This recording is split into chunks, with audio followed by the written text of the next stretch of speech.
Vous savez que je n'ai pas un goût particulier pour la poésie quand elle est dans la rime.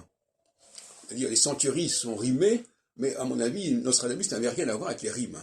C'est pas lui qui a rimé sa prose. Parce que les quatrains des centuries, c'est une façon de mettre en rime la prose de Nostradamus.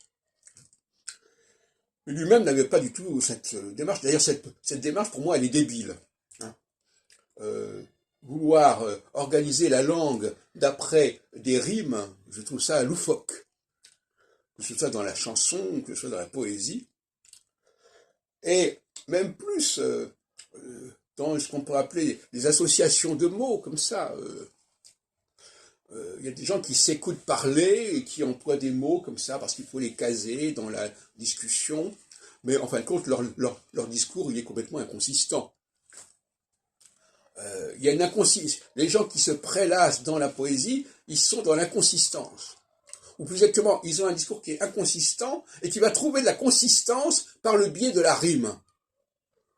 Du moment que, on dit en français, ça ne rime à rien. Donc au moment où mon propos rime à quelque chose, ça va. Même si ce propos est complètement nul, du moment que j'ai la rime, ça va. C'est pour ça que toute la publicité fonctionne là-dessus. La publicité fonctionne sur des jeux de mots, fonctionne sur des rimes, des assonances, et c'est un vernis, c'est une enveloppe comme cela qui donne une sorte de pertinence au discours. C'est pour ça que je me méfie des accents chantants.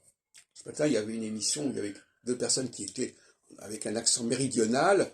Je trouve ça insupportable parce que finalement, on s'apercevait que c'était une sorte de sauce très comme ça, très sucrée, qui cachait finalement un discours et une pensée assez inconsistante.